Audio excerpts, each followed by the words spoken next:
The evening air carried that peculiar California chill that settles over San Diego just after sunset. Kira Brennan had always loved this time of day, the golden hour fading into darkness, the moment when the world held its breath between light and shadow. She stretched against the brick wall of her apartment complex, checking her fitness tracker out of habit. 3 miles tonight, the usual route through the Hillcrest neighborhood. Tree-lined streets where retired couples walk golden retrievers and teenagers practice skateboard tricks under the amber glow of street lamps. 28 years old, former Navy SEAL, 6 years of service that had taken her to places most people only saw in news headlines. Afghanistan, Syria, Libya, places where survival meant trusting your instincts more than your orders. Now she worked as a private security consultant, corporate executives, high-value targets, occasionally testifying as an expert witness in federal cases involving tactical operations. It paid well enough, better than military salary, but the emptiness remained. That hollow feeling that came from knowing you'd survive missions where others hadn't. The memory surfaced unbidden as she started her jog. Syria, 2 years ago, the final operation that had ended her military career. She'd been 26 then, young for a SEAL. Female SEALs were rare enough. Female SEALs who'd completed multiple combat deployments were practically unicorns. She'd earned her trident, earned the respect of men who'd initially doubted a woman could handle the physical and psychological demands of special operations. But respect didn't save lives. The mission had been straightforward on paper. Extract a CIA asset from a compound in Aleppo. Intelligence suggested light resistance. Get in, get the asset, get out. Standard. Except the intelligence had been wrong. They'd walked into an ambush. 15 militants where there should have been 3. Her team leader had ordered them to push through, complete the mission.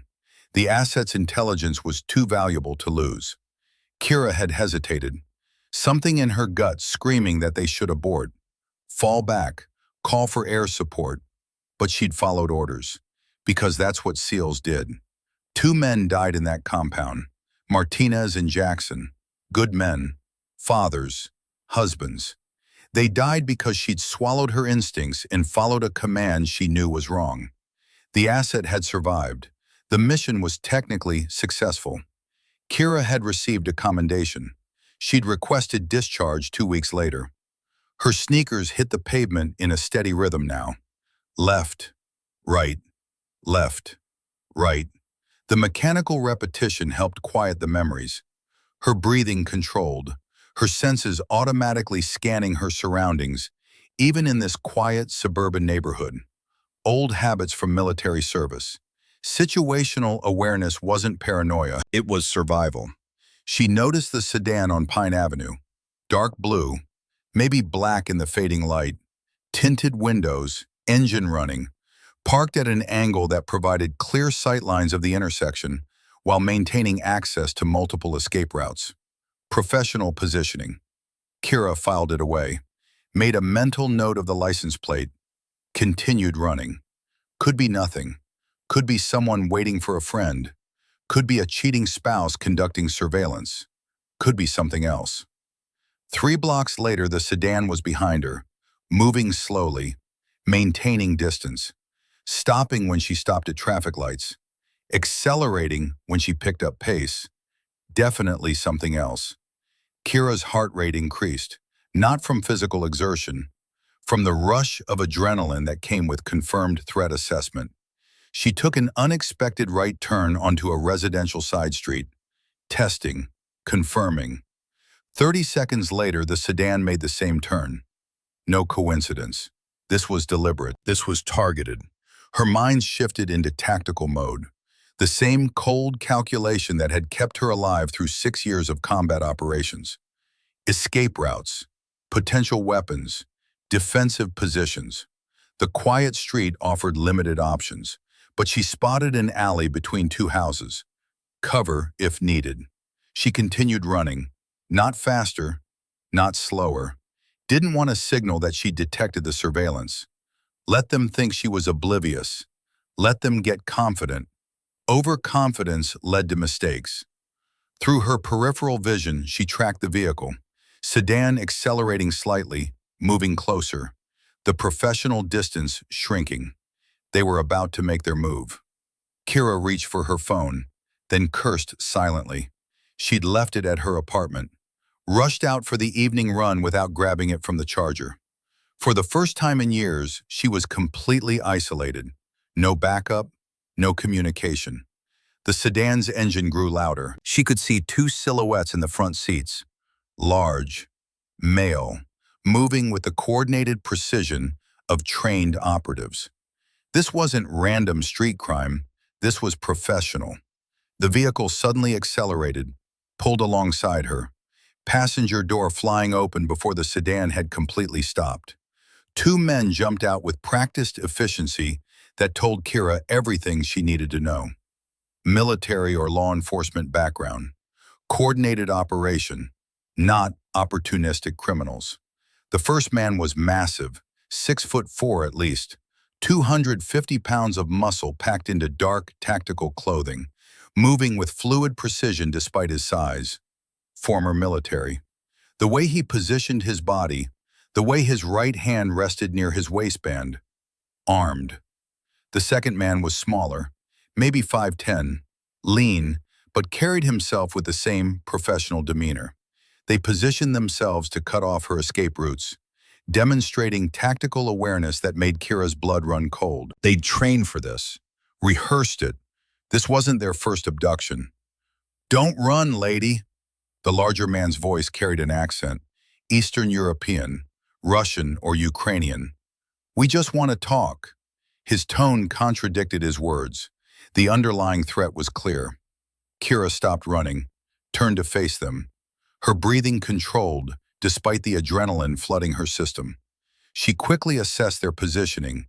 They'd left themselves exposed to counterattack if she moved fast enough. Their confidence suggested they viewed her as an easy target, a lone woman out for an evening jog. They had no idea what they were dealing with. "What do you want?" Kira kept her voice steady, compliant. Let them think she was scared. Meanwhile, her mind calculated attack angles, defensive options. She shifted her weight subtly, preparing for explosive movement while appearing to comply. The smaller man pulled out a manila envelope, held it up like an offering. "We have some photos we think you'll be interested in seeing. Pictures of your apartment, your car, your daily routine. Someone's been watching you, Kira Brennan." The use of her full name confirmed this wasn't random. They'd researched her, planned this confrontation. Someone had sent these men to deliver a message. "You're going to look at these photos," the larger man continued, taking a step closer.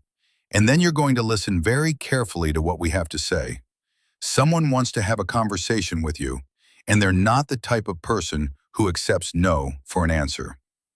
Kira noticed the slight accent strengthen. Russian, definitely Russian. Combined with their professional approach and surveillance capabilities, this suggested involvement with organized crime or foreign intelligence services.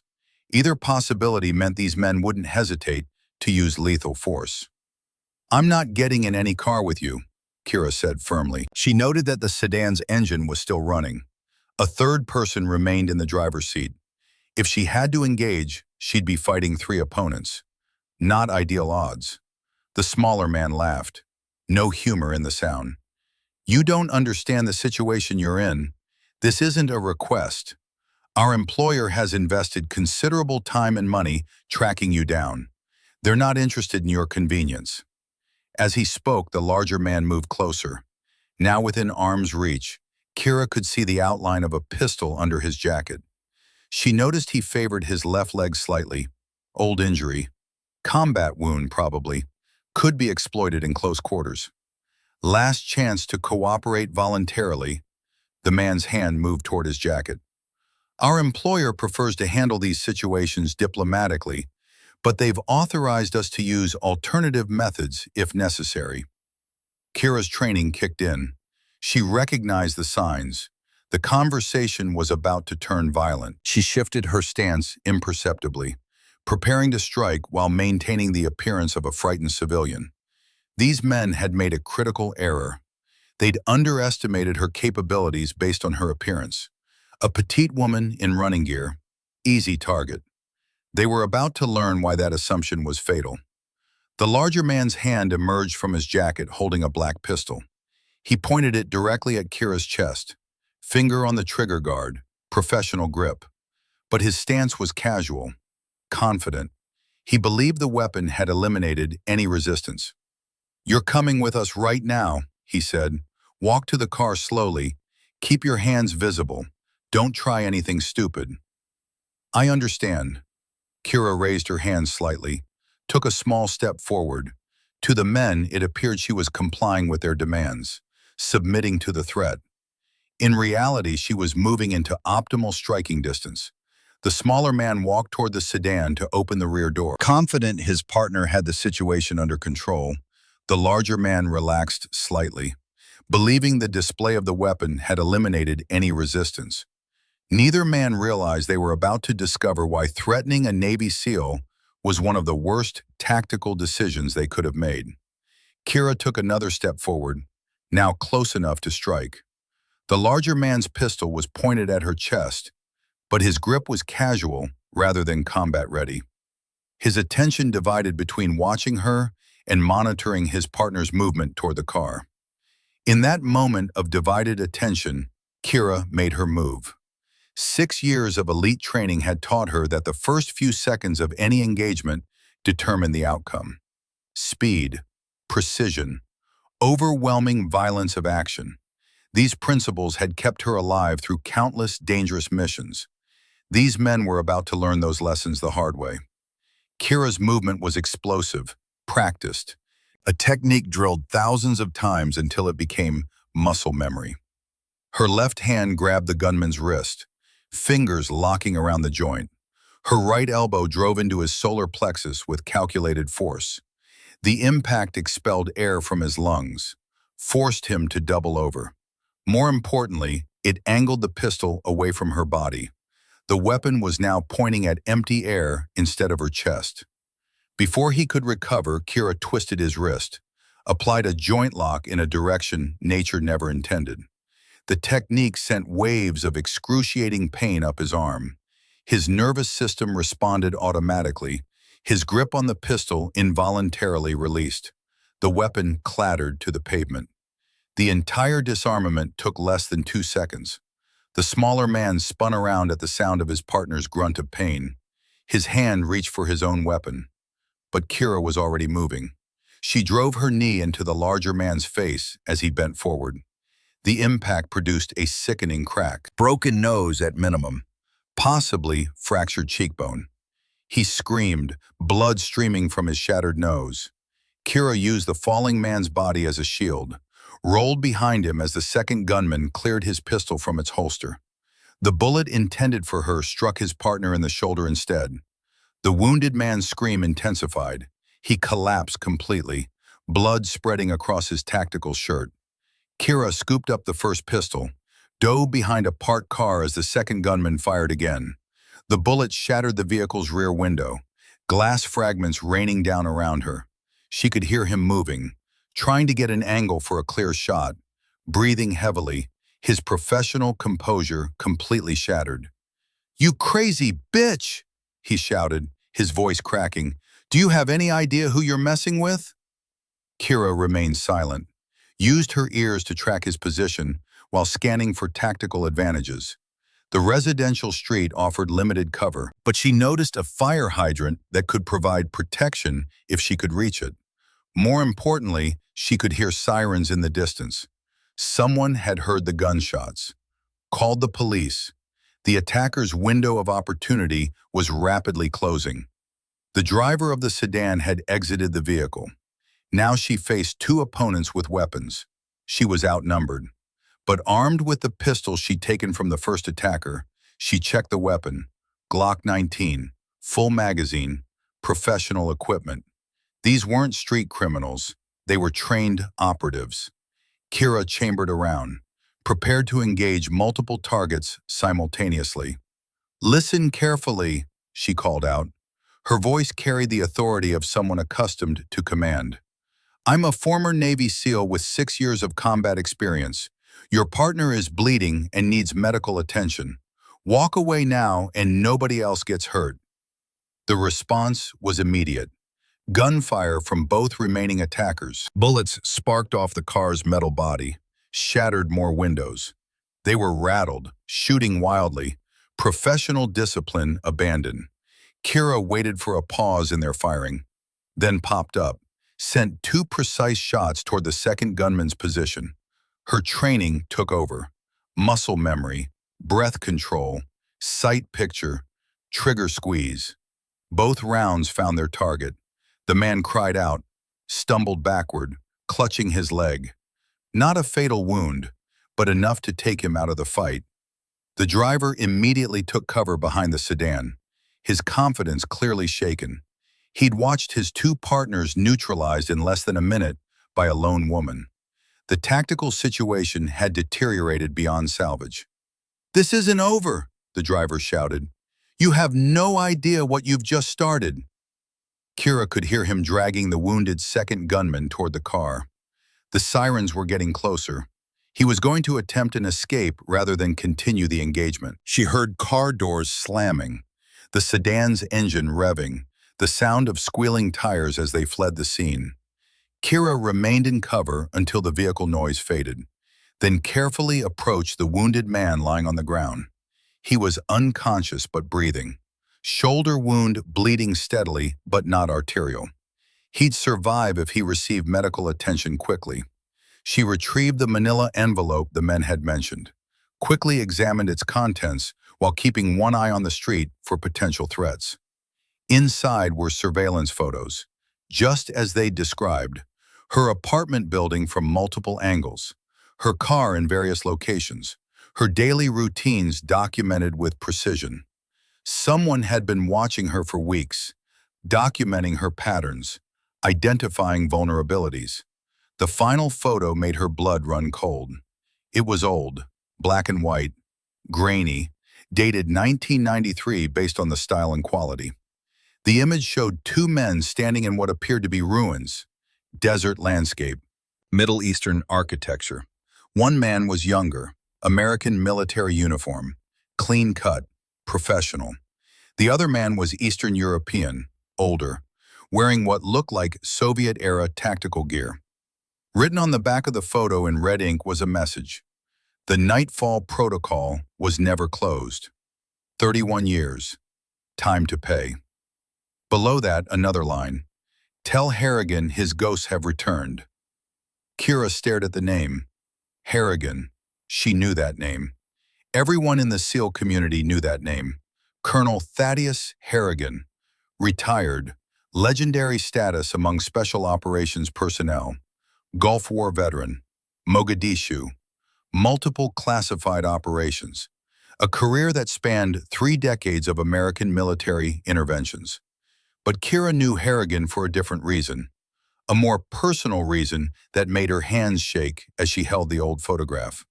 The sirens were very close now. She could see flashing lights reflecting off nearby windows. The wounded man on the ground groaned, starting to regain consciousness. Kira quickly photographed the message in the old photo with the wounded man's phone. Evidence. Then carefully placed the pistol on the ground, raised her hands, assumed a non-threatening posture. As the first patrol car rounded the corner, she took one last look at the photograph, at the message written in red ink. Nightfall Protocol. 31 years. Harrigan. She'd won this encounter, neutralized 3 armed attackers using training and skill. But the surveillance photos and threatening message made it clear this was just the beginning. Someone with significant resources and professional capabilities wanted something, and they were willing to kill to get it. Lieutenant Roy Dawson had seen his share of street violence during 18 years with the San Diego Police Department. Gang shootings, domestic disputes turned lethal, drug deals gone wrong. The usual urban crime that came with a city of over 1 million people. But the scene that greeted him on Pine Avenue was unlike anything in his experience. A lone woman in running gear had somehow disarmed and incapacitated 3 armed men using what appeared to be military-level combat techniques. The evidence was undeniable. Shell casings, blood, one unconscious male with a gunshot wound to the shoulder, and a clearly broken nose. Witness statements from neighbors who'd called 911. The woman sat calmly in the back of an ambulance, allowing a paramedic to clean minor cuts on her hands. Her composure was remarkable for someone who just survived a violent encounter. She answered questions with precise detail, the kind of tactical debriefing someone trained in military operations would provide. "So you're telling me," Dawson said, reviewing his notes, "these 3 men approached you with weapons, attempted to force you into their vehicle, and you defended yourself using hand-to-hand combat training." "That's correct." The woman's voice was steady, professional. "I served 6 years as a Navy SEAL. When the first man pointed a pistol at me, I disarmed him using standard close-quarters combat techniques. The situation escalated when his partners opened fire. Dawson had already run her background through the police database.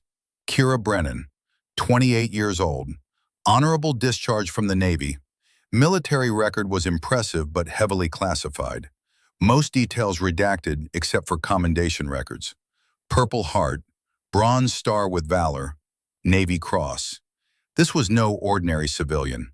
The wounded gunman had been transported to San Diego General Hospital under police guard. He'd refused to provide any information beyond demanding a lawyer. But his fingerprints revealed an identity that made Dawson's investigation considerably more complicated. Dmitry Kozlov, known associate of Russian organized crime, multiple arrests for assault, suspected involvement in several unsolved murders, continued to a criminal network operating along the West Coast. Russian mafia targeting a former Navy SEAL. This wasn't standard street crime. This was something else entirely. "Miss Brennan," Dawson said carefully, "I need to ask you directly. Is there any reason Russian criminals would want to abduct you?" Kira hesitated. Dawson could see calculation behind her eyes. She was deciding how much to reveal, how much to trust law enforcement with classified information. "I work as a private security consultant," she finally said. "It's possible my professional activities have attracted unwanted attention from criminal organizations. But I can't think of any specific reason for this attack." Dawson sensed there was more to the story, but pressing a decorated veteran who just survived an armed assault wouldn't yield results. Instead, he focused on the physical evidence. The manila envelope contains sophisticated surveillance materials, professional-grade equipment, the kind of intelligence gathering that required significant resources and technical expertise. The attackers had used high-end weapons. Their tactical approach indicated military or law enforcement training. This wasn't a simple criminal operation. Most disturbing was the old photograph, the message written in red ink. References to something called the Nightfall Protocol. A name, Harrigan. "Do you know who Harrigan is?" Dawson asked. Kira's jaw tightened almost imperceptibly.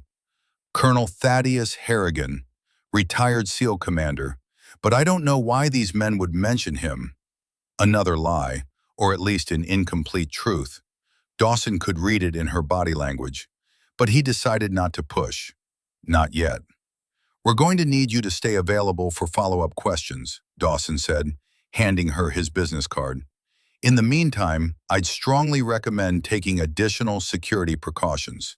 If these people targeted you once, they might try again." Kira nodded, but Dawson could see she was already planning her next moves. This woman wasn't going to wait for police protection. She was going to take action. After giving her statement and being cleared by the paramedics, Kira returned to her apartment building. She approached her front door with extreme caution, checking for signs of forced entry, surveillance devices, anything that might indicate her home had been compromised. The surveillance photos proved her apartment had been watched. She couldn't assume it was secure. Inside, she immediately swept for listening devices and hidden cameras. Military training had taught her basic counter-surveillance techniques. After confirming no electronic surveillance was present, she began making secure phone calls. Her first call was to Commander Rachel Blackwood, former commanding officer who now worked in naval intelligence. If Russian criminals were trying to prevent her from taking private military contracts, there might be national security implications that required official attention. "Kira, good to hear from you." Blackwood's voice carried warmth, then caution. "Though something tells me this isn't a social call." Kira briefed her former commander on the evening's events, the attack, the surveillance photos, the Russian connection.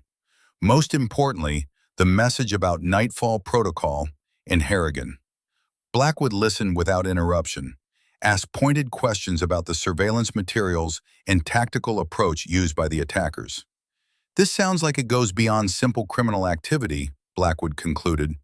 "Russian organized crime groups don't typically target former special operations personnel unless there are larger strategic interests involved.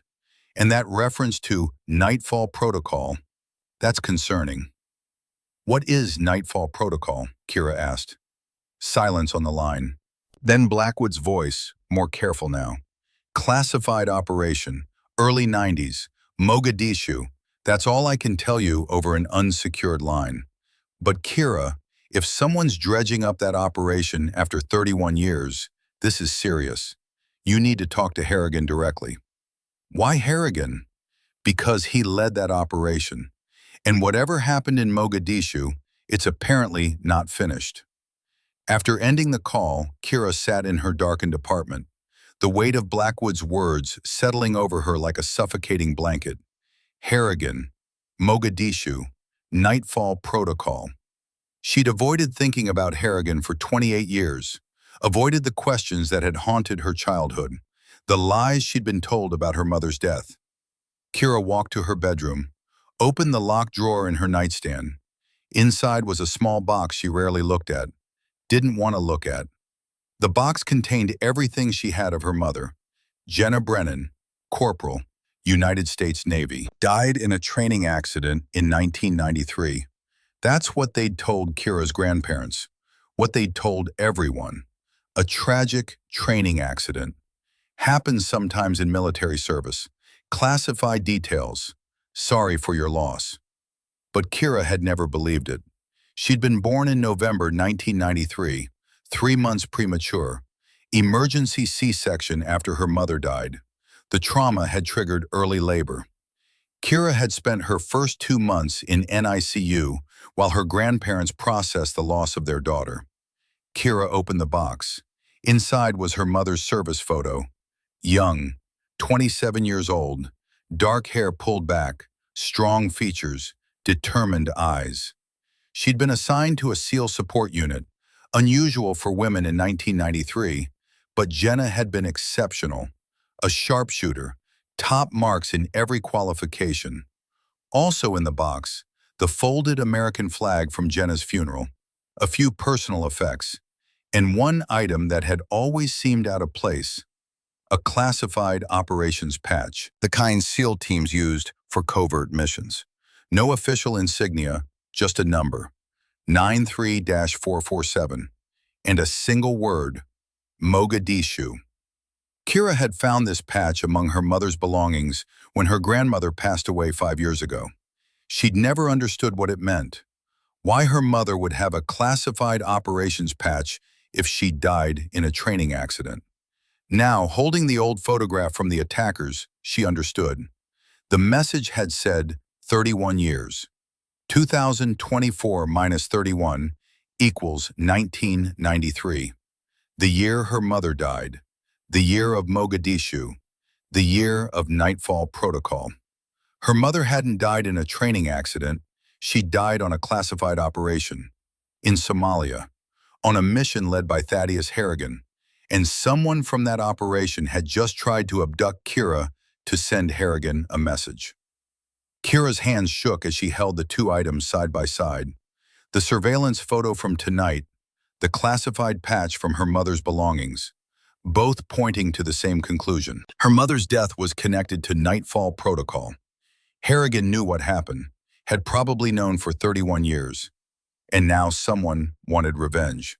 She needed answers, needed to understand what her mother had died for, why it mattered 31 years later, why Russian criminals were willing to kill to resurrect a decades-old operation. Kira pulled out her laptop, began searching for information about Colonel Thaddeus Harrigan, current location, contact information, anything that would help her track him down. Most records were classified or redacted. Harrigan had operated in the shadows his entire career. Black operations, covert missions, the kind of work that never appeared in official records. But after 2 hours of searching through military networks and private databases, she found something.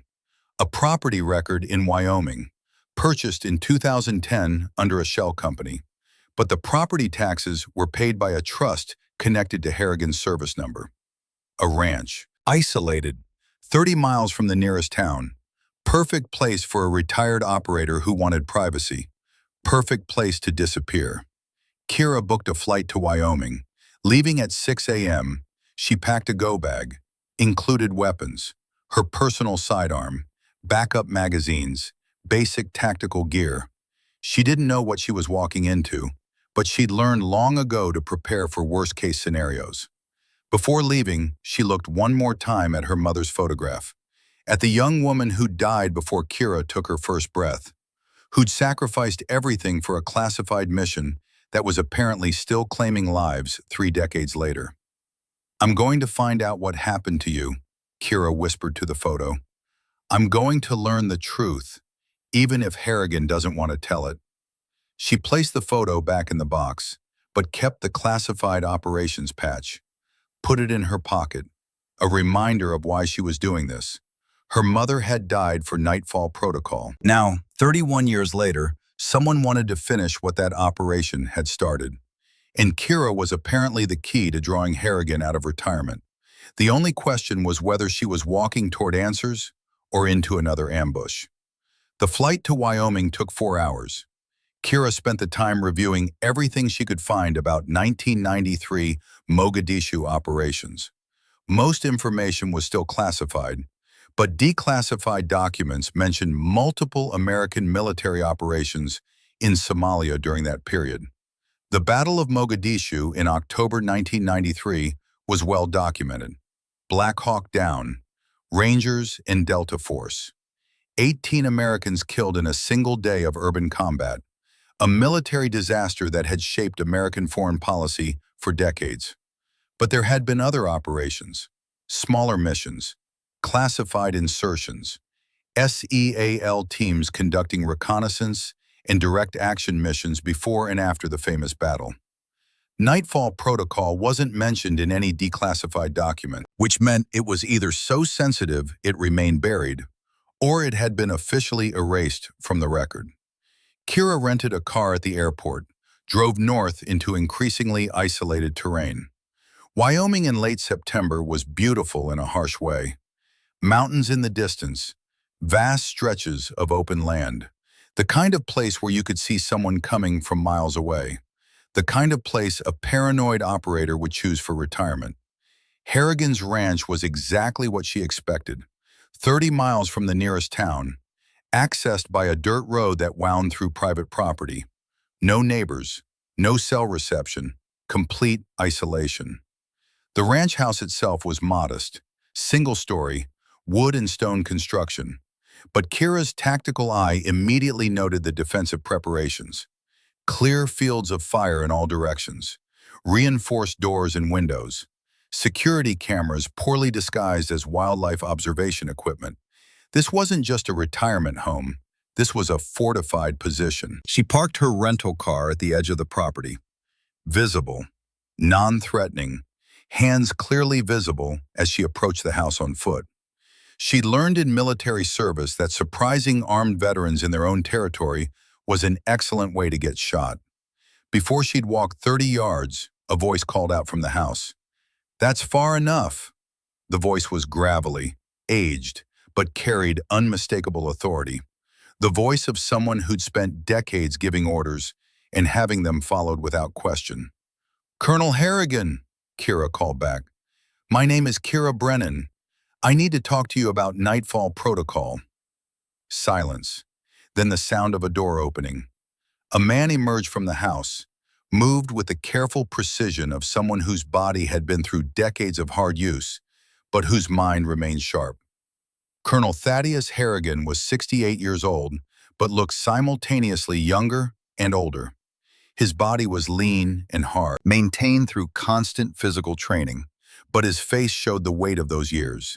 Deep lines, scars, eyes that had seen things most people couldn't imagine. He carried a shotgun, not pointed at Kira, but ready, available, the weapon of someone who took security seriously. Brennan, Harrigan repeated, his eyes narrowing, studying her face with intensity that made Kira's skin prickle. Jesus Christ, you're Jenna's daughter. The confirmation hit Kira like a physical blow. He'd known her mother, had known immediately who Kira was just from her appearance, which meant her mother had been important enough for Harrigan to remember her face 3 decades later. You knew my mother. It wasn't a question, but Harrigan nodded anyway. I knew her, served with her. She was, he paused, seemed to struggle with words. She was one of the best operators I ever commanded, and I've commanded a lot of operators over 30 years. Then you know she didn't die in a training accident. Harrigan's jaw tightened. He lowered the shotgun slightly, gestured toward the house. You'd better come inside. We need to talk. And you need to tell me why you're asking about Nightfall Protocol after 31 years. Kira followed him into the ranch house. The interior matched the exterior. Functional, minimal decoration. But she noticed details that confirmed her assessment. Reinforced door frames, ballistic window film, a gun safe visible in the living room that probably contained enough weapons to outfit a small tactical team.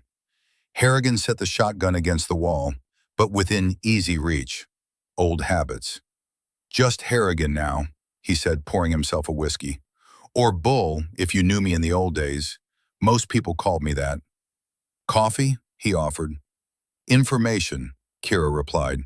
Last night, 3 Russian operatives tried to abduct me in San Diego. They had surveillance photos, and they had this. She pulled out her phone, showed him the photograph she'd taken of the old image. The 2 men in Mogadishu ruins. The message written in red ink. Harrigan's face went pale. His hands shook slightly as he took the phone, stared at the image like he was seeing a ghost. Jesus Christ, he whispered. Volkov's alive. Who is Volkov? Harrigan sank into a chair, suddenly looking all of his 68 years, the weight of decades pressing down on him. Arkady Volkov, KGB colonel, or he was, before the Soviet Union collapsed. We thought he died in Berlin in 1994. Apparently, we were wrong. He looked up at Kira, his eyes haunted by memories that clearly still cause pain. Your mother died in Mogadishu in 1993 on a classified operation, Operation Nightfall Protocol. She died because I made a choice I've regretted every day for 31 years. And if Volkov's back, he's here to make sure I pay for that choice. The Wyoming wind rattled the windows of Harrigan's ranch house. Outside, the sun was setting over the mountains, casting long shadows across the isolated property. Inside, Kira Brennan sat across from the man who held the answers to questions that had haunted her entire life. Harrigan looked like he'd aged a decade in the past 5 minutes. His hands trembled slightly as he drank his whiskey in a single swallow and poured another. I need to tell you about Mogadishu, he finally said, about what really happened in 1993, about why your mother died, and why Arkady Volkov has apparently spent 3 decades planning his revenge. Kira leaned forward, every muscle in her body tense. She'd waited 28 years for this conversation, for the truth about how her mother really died. After the USSR collapsed in 1991, Harrigan began, there was chaos. Soviet military assets scattered across the world.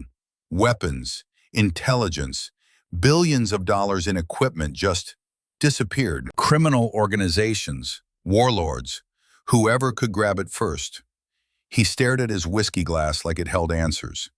In 1993, CIA received intelligence about a major Soviet weapons cache, hidden somewhere in Somalia during the Cold War. We're talking serious hardware. RPGs, Stinger missiles, artillery, enough firepower to outfit a small army. The intel suggested the cache was in Mogadishu, buried under what used to be a Soviet training facility. The Battle of Mogadishu happened in October, Kira said. Was Nightfall Protocol connected?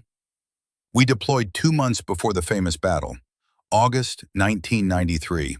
Small team, 6 operators. The mission was to locate the weapons cache, secure it, and arrange extraction before warlords or criminal organizations could seize it. Harrigan's voice grew quieter, more distant, like he was watching the memories play out in front of him. Your mother was our sniper, Corporal Jenna Brennan, 27 years old, best shot I'd ever seen. She could put a round through a keyhole at 800 yards. But more than that, she was smart, tactical, cool under pressure. The kind of operator you wanted watching your six. He paused, his eyes distant with memory. She was 6 months pregnant. With you. We didn't know until after she volunteered to stay behind. Found out from the medic who examined her body. That knowledge has haunted me for 31 years. The words hit Kira like physical blows. Her mother had been carrying her, fighting while pregnant, died protecting not just her team, but her unborn child. We weren't the only ones looking for that cache, Harrigan continued. Arkady Volkov was also hunting it. He'd been KGB, specialized in foreign operations. After the Soviet collapse, he went rogue, started working for Russian criminal syndicates. They wanted those weapons to sell on the black market. Volkov was their retrieval specialist. Harrigan stood, walked to a cabinet, pulled out an old file folder. Yellowed papers, classified stamps, documents that should have been destroyed decades ago. He spread photographs across the table, images of Mogadishu in 1993, ruined buildings, destroyed infrastructure, a city torn apart by civil war and foreign intervention. For 2 weeks we played cat and mouse through that hellhole, both sides hunting the same prize, both sides hunting each other. Then on August 23rd we found it, underground bunker beneath a Soviet embassy compound, $300 million worth of weapons, pristine condition. His finger traced a route on one of the maps. But Volkov found us the same day, ambushed us with 15 men, professional soldiers, former Spetsnaz. The firefight lasted 3 hours. Urban combat, room to room. We lost 2 men in the first hour, Peterson and Williams. They died holding a stairwell while we secured the intel. Kira saw her mother in her mind, pregnant, in the middle of a firefight, protecting the life growing inside her while bullets flew. We were pinned down, Harrigan said. Volkov's people had us surrounded. Our extraction helicopter couldn't land because of ground fire. We were running out of ammunition, out of options, and the intel was too valuable to lose. He looked directly at Kira now, his eyes wet with unshed tears. I had to make a choice.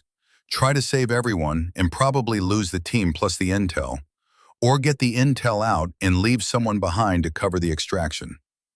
A single tear rolled down Harrigan's weathered face. Your mother volunteered, took position in the compound's highest tower, sniper overwatch with clear sightlines. She told me to take the team and go. She'd buy us the time we needed. Harrigan's voice cracked. I took the deal. 4 of us escaped. Your mother stayed behind. She killed 11 of Volkov's men from that tower before they overwhelmed her position. Gave us 20 minutes. Just enough. The silence in the room was suffocating. Kira's hands clenched into fists, her nails digging into her palms. Did she die in the tower? Kira's voice was barely a whisper. Harrigan shook his head, fresh tears flowing. No, Volkov captured her alive, wounded but alive. He tortured her for 3 days, trying to get intel about where we'd gone, what we knew. Everything. He pulled out a CIA report, heavily redacted. She never talked. 3 days of torture and she gave him nothing. On the third day, Volkov executed her.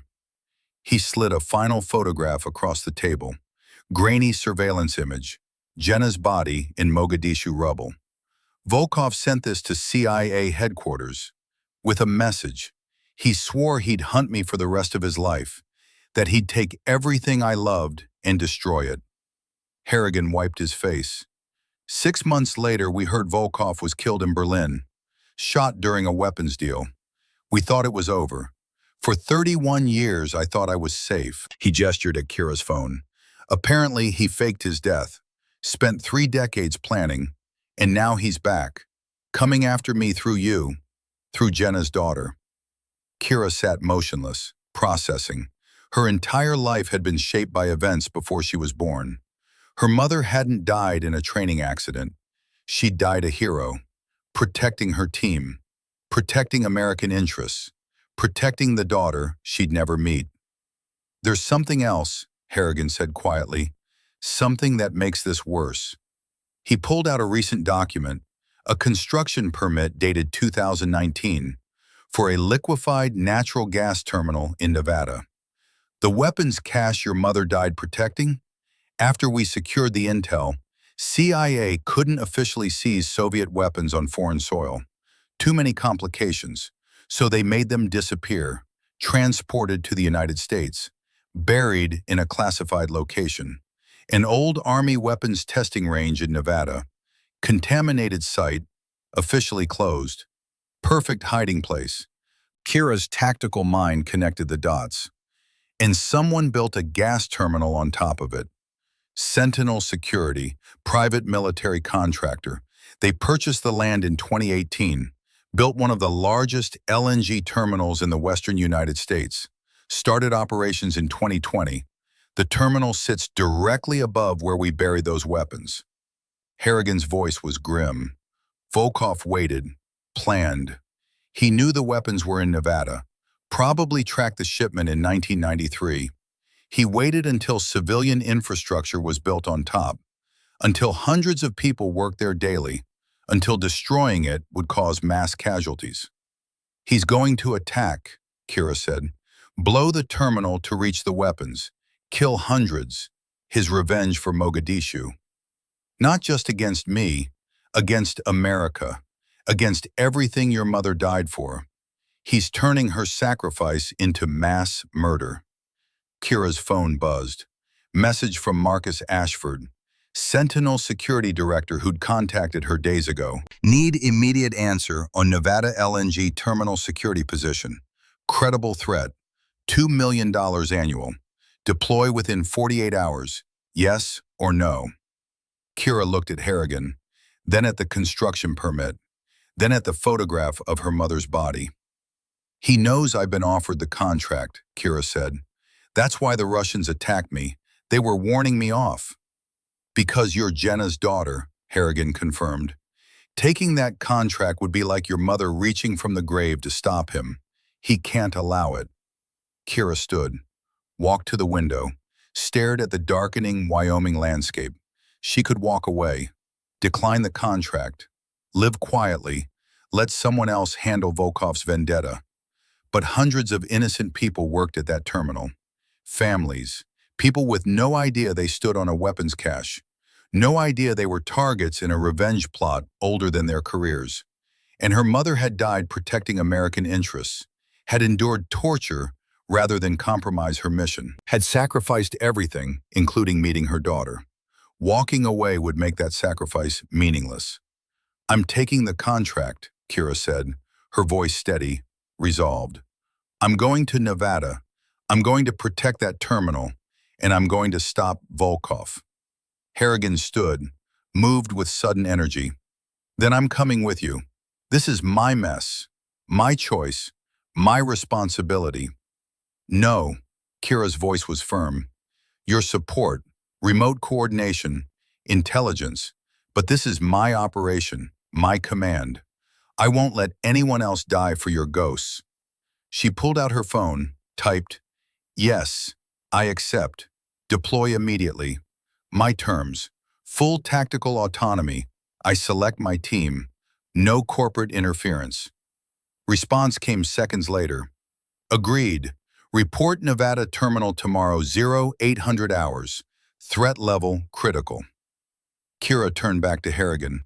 Tell me everything about Volkov, his tactics, his capabilities, how he operates. For 3 hours, Harrigan briefed her, pulled out classified files kept for decades, intelligence reports, tactical assessments, psychological profiles, everything from their deadly game in Mogadishu. Volkov was 70 now, but still active, still dangerous, dying of cancer according to intercepted communications, which made him more dangerous. A man with nothing to lose and a lifelong vendetta. He operated with military precision, former Spetsnaz, asymmetric warfare specialist, psychological operations expert. He didn't just kill enemies, he destroyed them, made them suffer, made them watch everything burn. He'll have a team, Harrigan said, professional operators, Russian military veterans, and he's planned this for years, studied the terminal, infiltrated the workforce, positioned assets. You're walking into a trap he spent decades preparing. Good, Kira said coldly, because I'm turning his trap against him. I'm using his preparations to destroy him, and I'm making sure he knows Jenna Brennan's daughter stopped him. She gathered her equipment. Harrigan watched her move with professional efficiency, saw echoes of Jenna in every gesture. Your mother would be proud, he said quietly. Terrified, but proud. My mother should be alive, Kira replied. She should have raised me, should have lived the life she earned. But you decided her life was worth less than intel. Harrigan flinched. I know. I've lived with that every day for 31 years. Nothing you say is worse than what I tell myself. Kira zipped her bag, checked her weapons. I'm not making your mistakes. I'm not leaving anyone behind. I'm not sacrificing people for missions. This time, we save everyone, or die trying. She headed for the door, then paused. One more thing. The cash was worth $300 million in 1993. What's it worth now? Harrigan's expression darkened.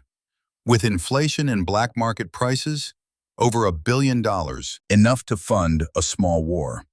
Enough to make whoever controls it incredibly rich and powerful. So Volkov's not just seeking revenge, he's after the biggest payday of his life. Men like Volkov always have multiple motivations. Revenge is personal, money is practical. If he can kill me, destroy American infrastructure, and walk away with $1 billion in weapons, he'll consider it perfect victory. Kira nodded. Multiple motivations meant multiple vulnerabilities to exploit. I'll be in touch. Set up secure communications. If I need intel or support, immediate response. You'll have it. Harrigan's voice stopped her again. Your mother's last words. Before we left that compound, she told me something if I ever met you. Kira's hand froze on the door handle. She said, tell my daughter that some things are worth dying for. Tell her to be brave. Tell her to be strong. Tell her that I loved her more than anything in the world. Tears burned in Kira's eyes, but she didn't let them fall. Not when she needed to be operational. I'll honor her memory by finishing what she started, Kira said, by protecting what she died for, and by making Volkov pay for every second he made her suffer. She walked into the Wyoming night, cold air sharp against her face. Stars filled the sky with brilliant clarity, the kind of sky her mother probably saw in Mogadishu before she died. By the time she boarded her flight to Nevada the next morning, she'd assembled her team. 4 operators, each vetted, each with specific skills. Sergeant Blake Murphy, former Army EOD, explosives expert, 34, Texas accent, easy smile hiding brilliant tactical mind. Corporal Sienna Grant, former Marine sniper, 29, single mother to an 8-year-old, could put a round through a quarter at 1,000 yards. Understood fighting for something bigger than yourself. Evan Cross, Surveillance and Communications Specialist. Former Army Intelligence. 31. Brilliant with technology and old-school tradecraft. Quiet, methodical, reliable. Nathaniel Brooks. Field Medic. Former Green Beret. 39. Everyone called him Doc. Could perform surgery in a combat zone with a field kit. Also a capable operator when situations deteriorated. 4 people, plus Kira. 5 operators to defend a massive industrial facility against unknown numbers of highly trained enemies, led by one of the most dangerous men alive. The odds weren't good, but they were better than what her mother had faced. The Nevada terminal was larger than Kira imagined. 60 massive storage tanks, each holding millions of gallons of liquefied natural gas. The facility sprawled across 200 acres of desert, security fencing, guard posts, access control. But Kira's experienced eye identified vulnerabilities immediately. The perimeter was too large for staff to monitor effectively. Desert terrain provided numerous approach routes. Proximity to old military testing ranges meant the surrounding area was abandoned. No civilian presence to observe suspicious activity. Marcus Ashford met her at the entrance. 42. Former Delta Force. Professional. Direct. The kind of corporate security director who'd actually seen combat. Miss Brennan, thank you for accepting on short notice. I understand you've assembled your own team. Arriving within the hour, I'll need full access to facility blueprints, security protocols, personnel records, everything. You'll have it, but I should warn you. We've received credible intelligence about an imminent threat. Multiple sources suggesting attack within 72 hours. Kira followed Ashford into the Security Operations Center. Banks of monitors showing feeds from hundreds of cameras. Thermal sensors, motion detectors, impressive technology. But technology only worked when operators knew how to interpret what they were seeing. What's the intelligence source? Ashford hesitated, then pulled out a classified briefing folder. CIA intercepted communications between Russian criminal organizations. Multiple references to Nevada target, Nightfall completion, Harrigan's legacy. Intel analysts flagged it as high-probability threat. Kira's jaw tightened. Volkov wasn't hiding his intentions. He wanted Harrigan to know, wanted him to suffer knowing what was coming. I need to establish defensive positions immediately, enhanced sensors, quick reaction protocols, and I need to evacuate non-essential personnel. Evacuate? Ashford frowned. This facility operates 24/7. We have contracts, and I have an obligation to keep people alive. If Volkov attacks with the force I'm expecting, anyone here is a casualty. Evacuate everyone not critical to basic operations. That's 200 people. Then evacuate 200 people. I'm not protecting profits. I'm protecting lives. Ashford studied her, then nodded. I'll begin evacuation, but it'll take 24 hours minimum. We'll need skeleton crew for critical systems. Then we have 24 hours to prepare. After that, anyone who stays knows they're in a combat zone. Kira's team arrived within 2 hours. They immediately established defensive positions. Blake swept for existing explosives, found 3 devices already planted near critical infrastructure. Sophisticated, military-grade, probably placed by infiltrators weeks ago. Russian military design, Blake reported.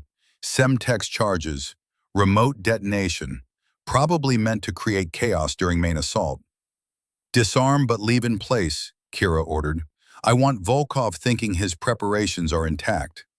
Sienna established sniper positions on the facility's highest structures, tank platforms, control towers, positions providing overlapping fields of fire.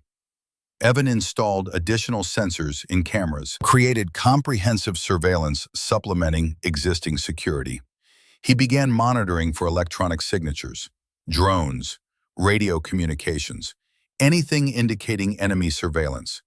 Doc set up a field medical station in the cafeteria, stocked with trauma supplies, prepared for mass casualties. his face grim. They all knew what was coming. As night fell on their first day, Kira stood on a tank platform, staring at the Nevada desert. Somewhere out there, Volkov was watching, planning, preparing his final revenge. 31 years. He'd waited 31 years, watched as weapons were buried beneath this facility, watched as civilian infrastructure was built on top, carefully positioned his pieces. Now the endgame was beginning. Kira pulled out her phone, looked at her mother's photograph she'd set as background. Jenna Brennan, 27, pregnant, standing in Mogadishu hours before she died. "I won't let him win," Kira whispered. "I won't let your sacrifice be nothing, I promise." Her phone buzzed. Message from Harrigan. Satellite intel shows increased activity 30 miles northwest. Thermal signatures. Vehicle movement. Estimate 15 to 20 hostiles. Volkov's staging area. Kira forwarded to her team. Type back. "Let them come. We'll be ready." But doubt crept in. 15 to 20 trained operators against 5 defenders. Terrible odds, even for SEALs. She thought about Syria, about following orders instead of trusting instincts, about Martinez and Jackson dying because she made the wrong choice. This time would be different. This time, she'd trust herself, trust her team, and if necessary, make the hard choices her mother made. Some things were worth dying for. Her mother understood that, lived it, died for it. Now it was Kira's turn to prove she was her mother's daughter. The attack came on the second night, not the overwhelming assault Kira expected, something more surgical, more calculated. At 02:45 hours, motion sensors detected 4 figures cutting through the eastern perimeter fence. Kira deployed Blake and Evan to intercept, maintained overwatch with Sienna. The firefight was brief, intense, professional tactics on both sides. 2 infiltrators went down, 2 escaped, but Blake recovered something crucial from one body. A photograph, recent. It showed Kira, standing outside Harrigan's Wyoming ranch. They'd been watching her since before she arrived in Nevada. The photograph changed everything. Kira stared at the image recovered from the dead infiltrator, herself outside Harrigan's ranch 3 days ago, which meant Volkov's people had been tracking her movements since before San Diego. Probably longer. They'd known she'd go to Harrigan, known she'd accept the Nevada contract. They'd been herding her toward this exact moment, this exact place, like a chess player positioning pieces for checkmate. "It's a trap," Blake said. "They want you here." "I know." Kira's voice was calm, cold. "The question is why? If Volkov wanted me dead, he could have killed me in San Diego, or Wyoming, or any time during the past 3 days. But he let me come. Let me establish defenses. Let me prepare. Why?" Sienna checked her rifle scope. "Because he wants you to watch. Wants you to see the terminal destroyed. See hundreds die. Just like Harrigan watched your mother die in Mogadishu. Psychological warfare. Or," Evan said quietly, "he needs you here. Needs you to react a specific way. We're not just defending, we're playing a role in his plan." Kira turned to Doc. "How many non-essential personnel still on site?" 32. Down from 200. Everyone else evacuated. The ones who stayed are volunteers. Critical systems operators. They know the risks. 32 lives. 32 people trusting her to keep them safe. The weight pressed down like physical force. Her phone buzzed. Encrypted message from Harrigan. Intel update. Volkov confirmed alive. Age 70. Terminal cancer. 6 months maximum. Intercepted communications suggest granddaughter Irina Volkov, leading tactical team. Age 32. Spetsnaz. Interpol wanted for 12 assassinations. Extremely dangerous. Kira read aloud to her team, saw their expressions shift. A granddaughter. This wasn't just Volkov's vendetta, this was generational. Family legacy, the same way Kira was here because of her mother's death. So we're not just fighting an old man's revenge, Blake said. We're fighting his heir. Someone with everything to prove. Someone who probably blames America for whatever happened to her family. Someone, Kira added, who's been training her entire life for this. Dawn broke over Nevada with brutal clarity. The kind of light that exposed everything.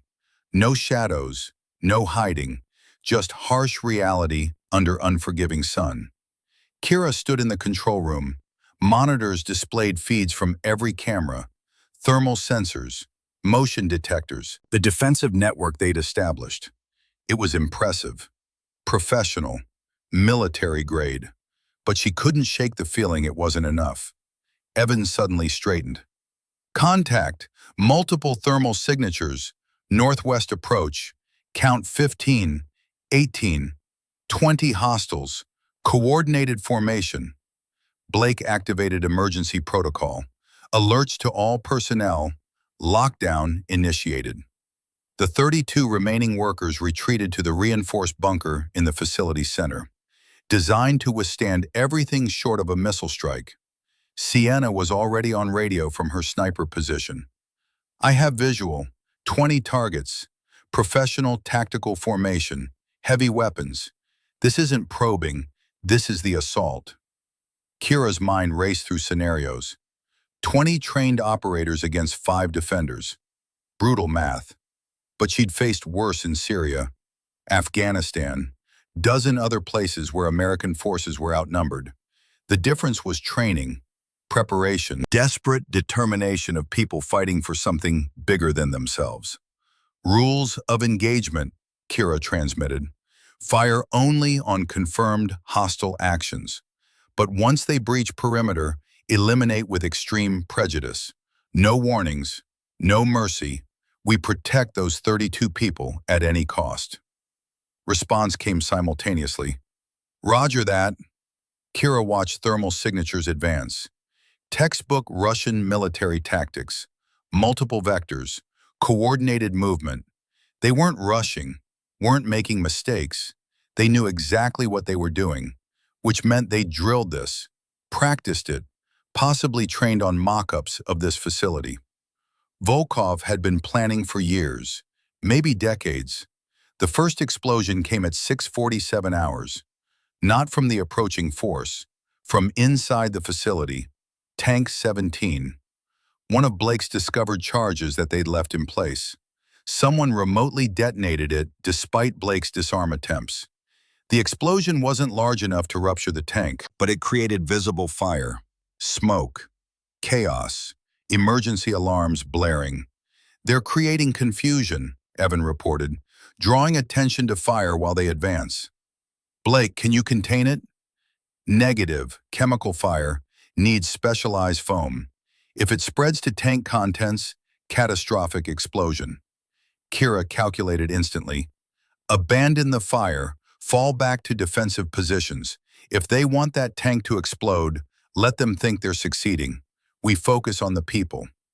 It went against every instinct, letting industrial fire burn, risking massive explosion. But Kira had learned in Syria that sometimes you accept small disasters to prevent larger ones. The assault force breached perimeter at 06:53 hours, cut through fence in 3 locations simultaneously. Precision coordination. They moved through the facility with confidence of people who knew exactly where they were going. Because they did know, Kira realized with cold certainty that Volkov's people had been inside multiple times, had mapped every corridor, every tank, every defensive position. They weren't improvising, they were executing rehearsed plan. Sienna's rifle cracked from her elevated position. Once, twice, 3 times. Each shot precise. 3 targets down, she reported. Northwest sector. They're spreading out, trying to flank. Blake engaged hostiles near Tank 7. His shotgun thundered in confined space. Close quarters. Brutal. Effective. 2 more attackers went down, but there were still 15 hostiles, pressing forward with suicidal determination. Evan's voice came urgent. Kira, electronic signals, sophisticated, Military encryption. Someone's accessing our surveillance network. They're good, almost through our firewall. Can you stop them? Working on it, but whoever this is, professionally trained. Signals intelligence specialist. If they break through, they'll see everything. Know all our positions. Kira grasped implications immediately. If attackers gained camera access, defenders would lose surveillance advantage.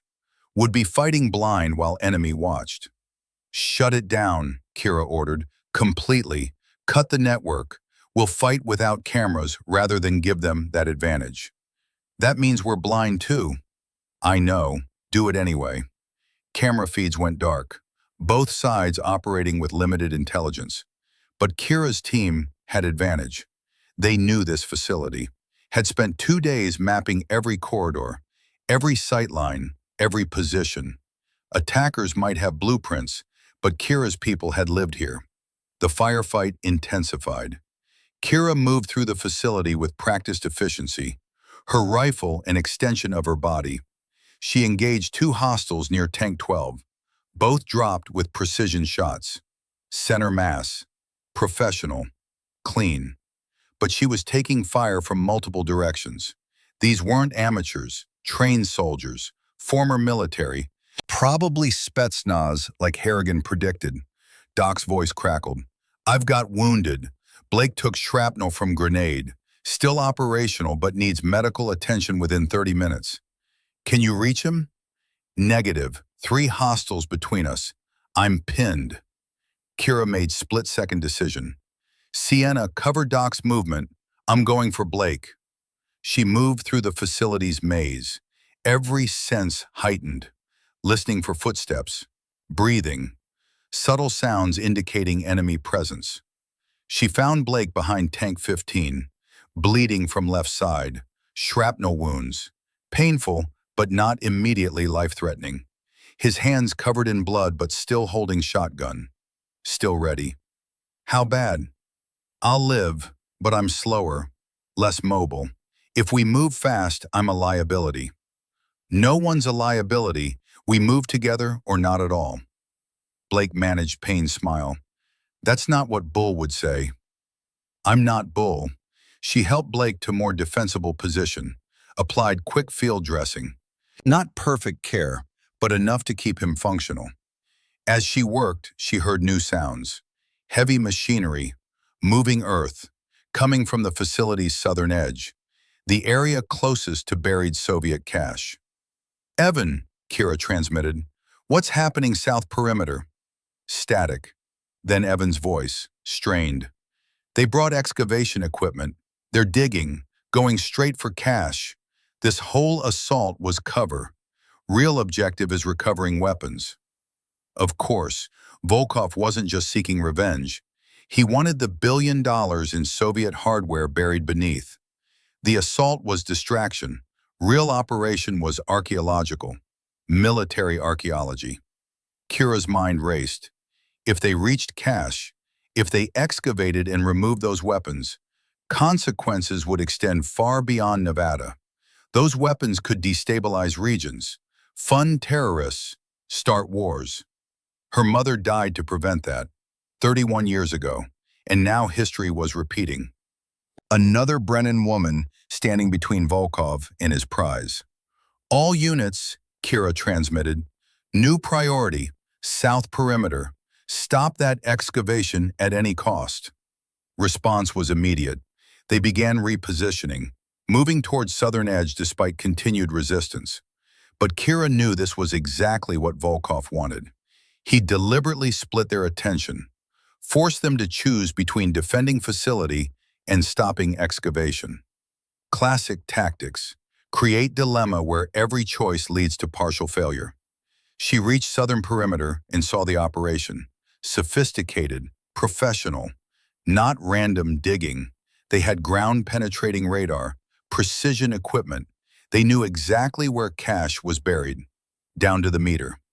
And standing beside excavation equipment, directing operations with calm authority, was a woman Kira recognized from intelligence photos.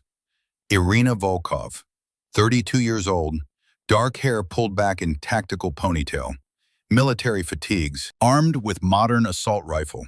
She moved with fluid confidence of someone who'd spent their life training for combat. When Irina spotted Kira, she smiled. No humor, just cold acknowledgement.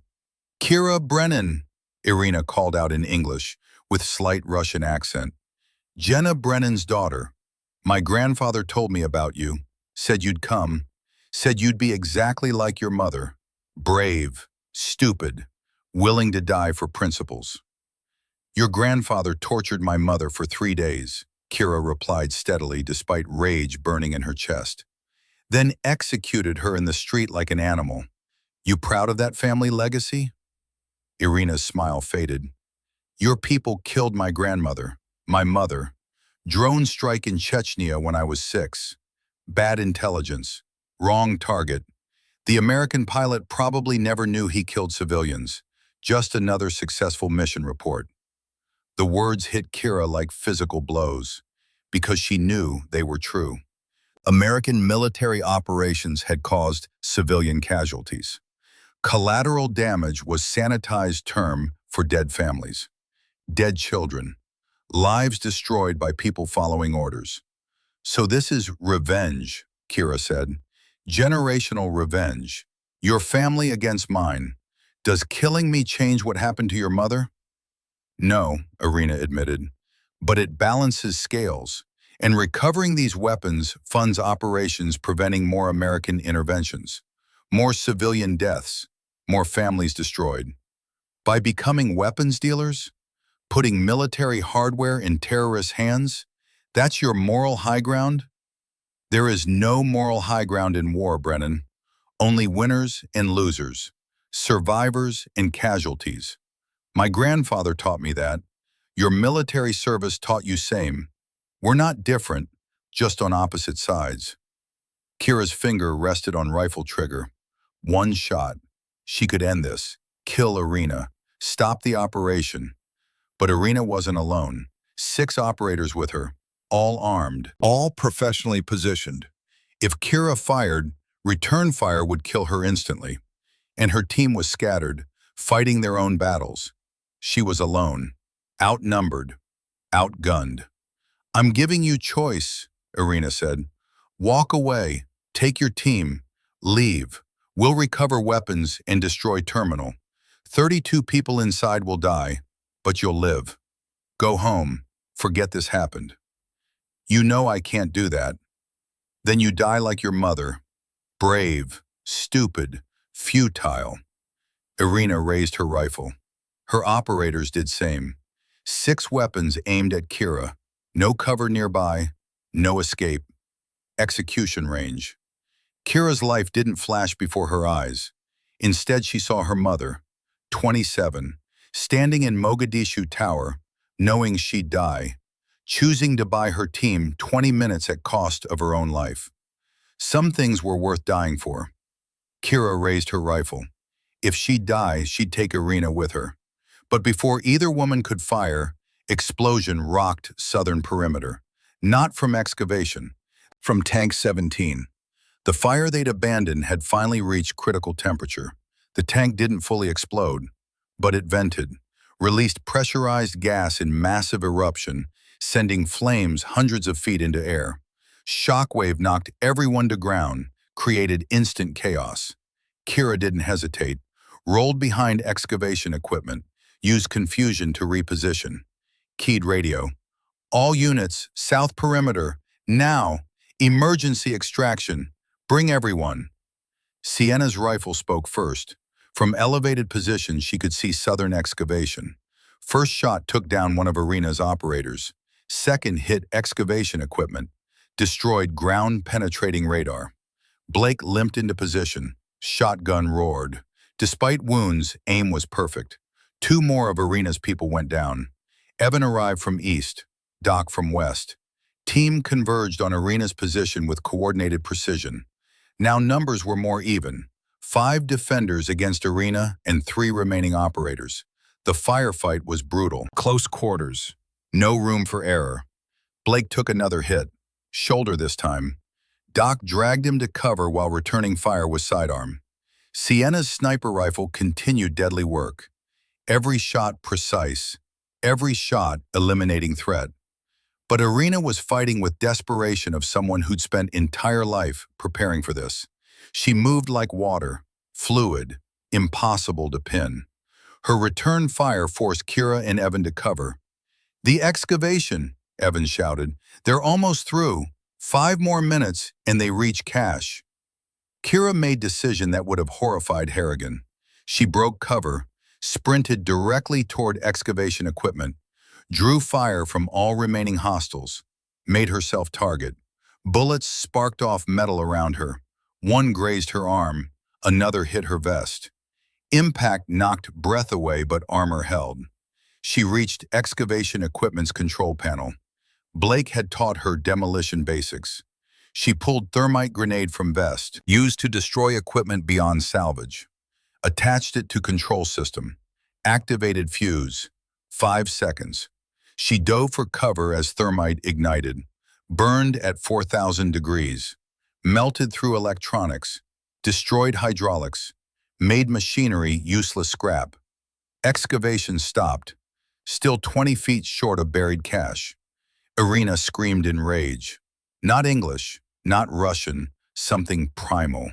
She charged Kira's position, abandoned tactical discipline, let emotion override training. It was the opening Kira needed. She rose from cover. Their rifles were both empty. Both fired last rounds. This ended old way, hand to hand, warrior to warrior. They collided like freight trains, both trained in close quarters combat, both carrying weight of family tragedy, both believing absolutely their cause was just. Fight was savage, brutal, neither giving quarter. Irina was faster, younger by 4 years. But Kira had combat experience, real missions, real kills. She'd been tested in ways even best training couldn't replicate. Kira got Irina in armbar. Pressure on elbow joint. Irina twisted, escaped. Countered with strike to Kira's injured arm. Pain was electric, blinding. But Kira had learned to fight through pain, had been wounded before, knew how to compartmentalize, turn pain into fuel. She swept Irina's legs. Both women went down, rolled, grappling on desert floor, each trying to gain dominant position, each looking for kill. Kira finally got solid hold, rear naked choke. If she applied pressure, Irina would pass out in seconds, die in minutes. She could end this, end Volkov family's vendetta, prevent weapons from ever being recovered. But Irina's voice, strangled but clear, stopped her. "Do it. You'd be doing me a favor. My grandfather's dying. Cancer. He'll be dead in months, and I'll be alone. No family, no purpose. Just another soldier without war." Kira felt words like knife cuts, because she understood. Understood emptiness after military service, loss of purpose, struggle to find meaning in civilian life. They weren't enemies, they were reflections. 2 women shaped by their families' wars. 2 women trained for violence. 2 women trying to honor parents who died before understanding full cost of choices. Kira released the choke. "No," she said, "I won't become what this war made us. You want to honor your family? Help me stop this. Stop your grandfather. Save those 32 people inside terminal. Prove we're better than previous generation." Irina gasped for air. Kira could kill her now, while vulnerable. But she didn't move, waited. Irina looked at her with eyes holding too much pain for someone 32. "Why? Why spare me after everything?" "Because my mother died believing in something better, believing wars could end, that enemies could become allies, that cycle could be broken. I won't dishonor her memory by perpetuating what killed her." For a long moment, Irina lay on ground, processing, considering. Then she slowly sat up, made no aggressive moves. "My grandfather is in command vehicle, 200 yards northwest. He's watching everything, waiting to see if I succeed or fail. If I fail, he'll detonate charges we place throughout terminal. Kill everyone, destroy everything. His final revenge. Can you stop him?" I'm the only one who can.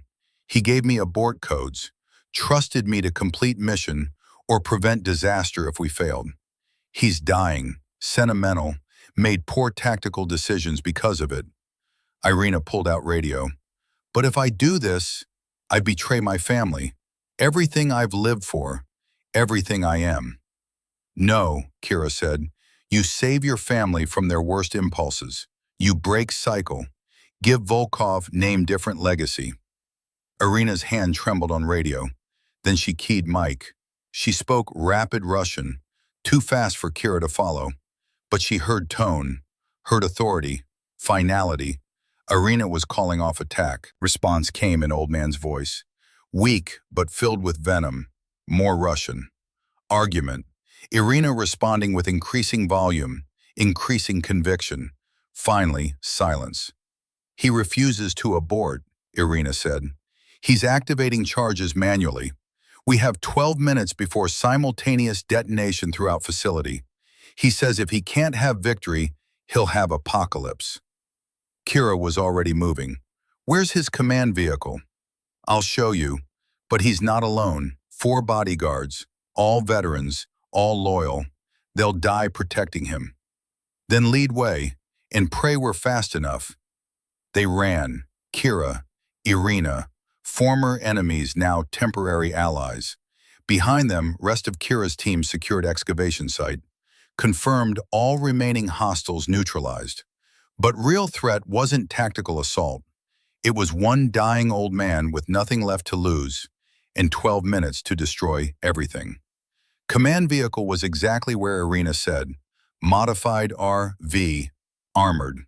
Communications equipment, monitoring systems, mobile command center for military operation. Kira could see 4 men outside, armed, alert, professional security. 10 minutes remaining. I'll talk to them, Irina said. I'm still their commander, they might listen. She approached alone, hands visible, speaking Russian. Bodyguards responded, one pointed weapon at her. She'd been declared traitor. Kira didn't wait for negotiations to break down. She flanked right, used desert terrain for concealment, got within 50 yards before bodyguards noticed. Firefight lasted 30 seconds.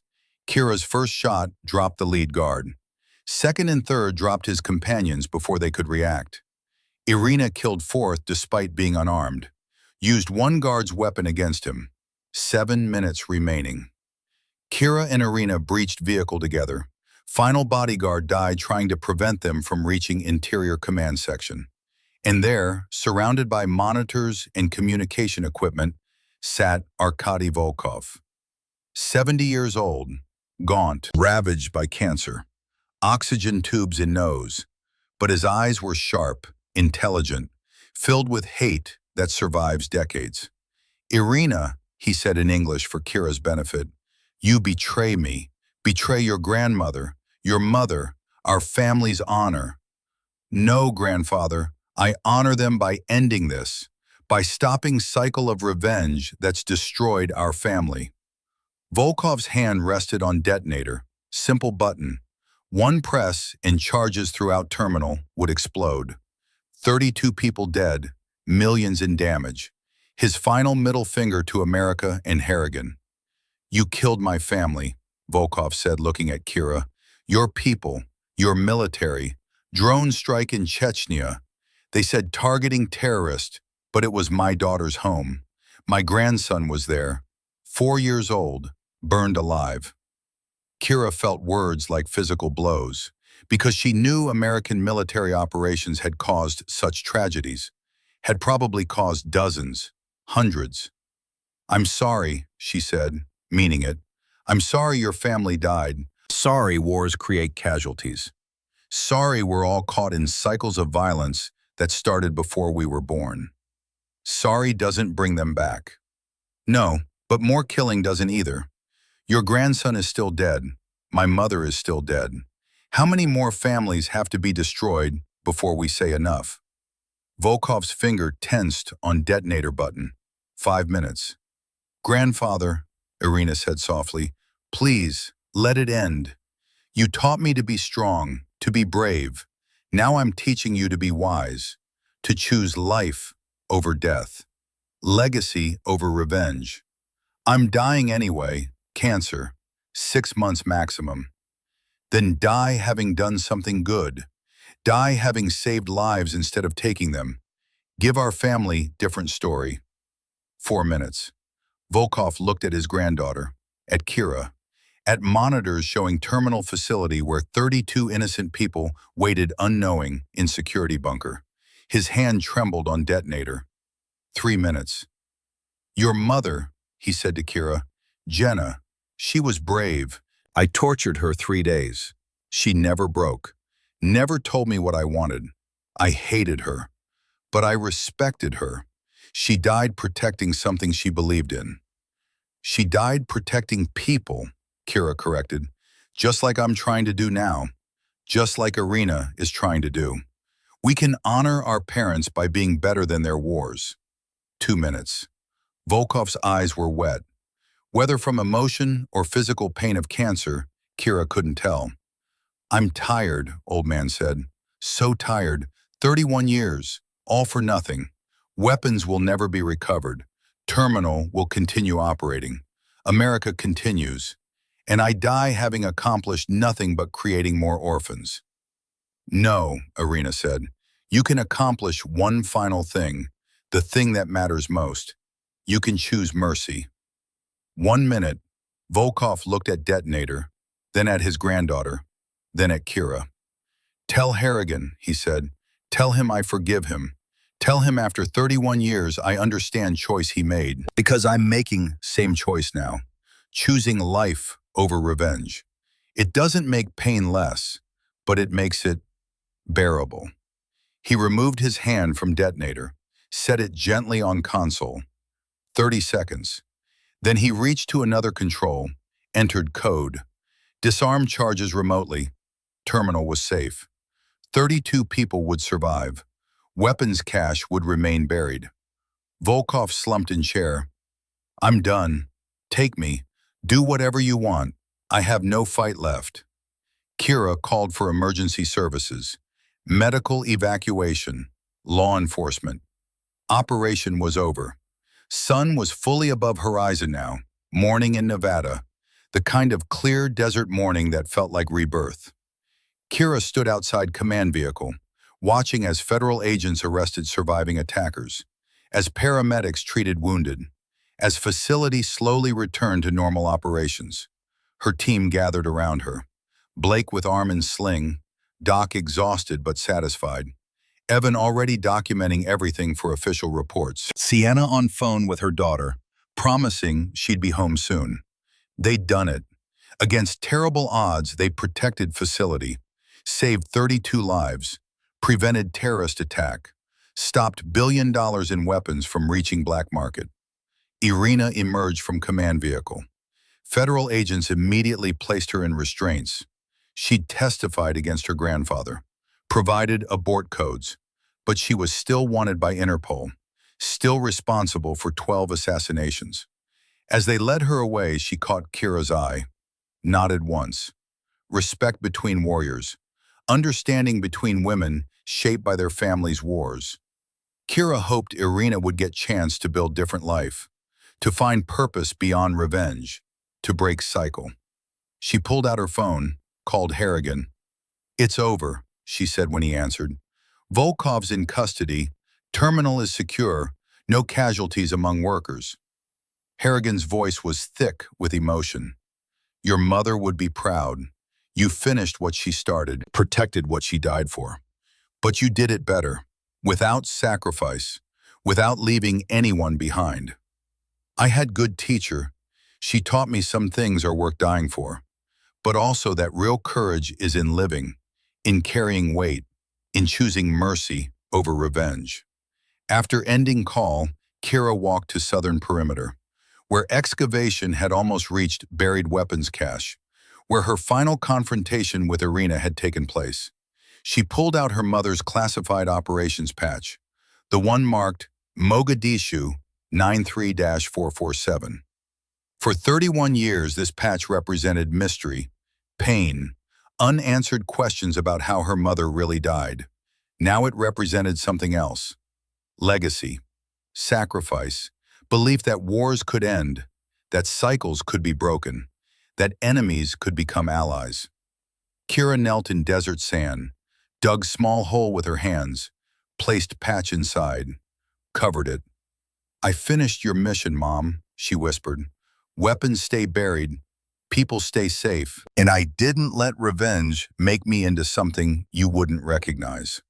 I hope that matters. I hope that's enough." She stood, brushed sand from hands, walked back toward her team. Behind her, buried in Nevada desert soil, classified operations patch marked spot where one war ended and another chapter began.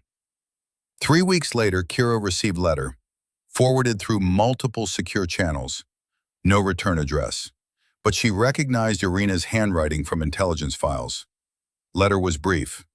"Brennan, my grandfather died yesterday, peacefully, in hospital bed. They let me visit him. He asked me to thank you, said you taught him something he'd forgotten, that enemies are just people on opposite side, that understanding doesn't require forgiveness, but it enables moving forward. He died believing his family's story could have different ending, because of you, because of your mercy. I'm cooperating with authorities, testifying, seeking redemption. Might not succeed, but trying matters. Thank you for showing me that. May we meet again in world with fewer wars. Irina." Kira folded letter carefully, added it to box where she kept her mother's belongings. Different generations, different wars, but same lesson.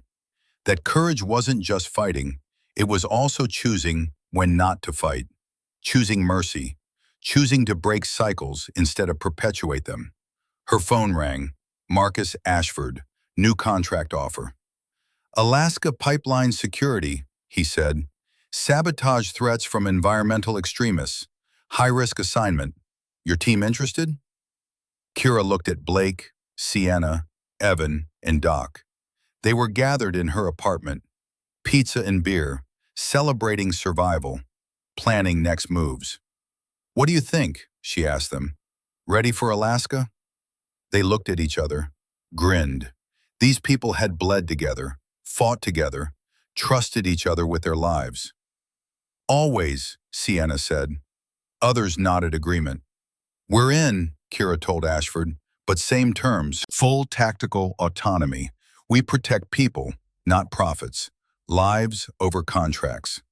Wouldn't have it any other way. Deploy in 2 weeks." After ending call, Kira raised her beer. "To Jenna Brennan, who taught us living well honors the dead better than revenge ever could." Her team raised their drinks.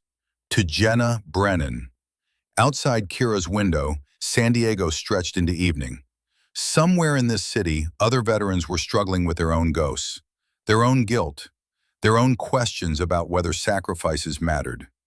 Kira couldn't answer for them, could barely answer for herself. But she knew one thing. Her mother's death hadn't been meaningless. Weapons cache remained buried. Cycle of revenge had been broken. 32 people went home to families because of choices made across 31 years. And Kira had learned she could carry her mother's legacy without being destroyed by it, could honor sacrifice without perpetuating violence, could be strong without being merciless. That was enough. For now, that was enough. Wars would continue. New threats would emerge. Alaska awaited with its own challenges, but Kira Brennan would face them with lessons her mother died to teach her. Some things were worth dying for, but more things were worth living for. And greatest courage was knowing the difference.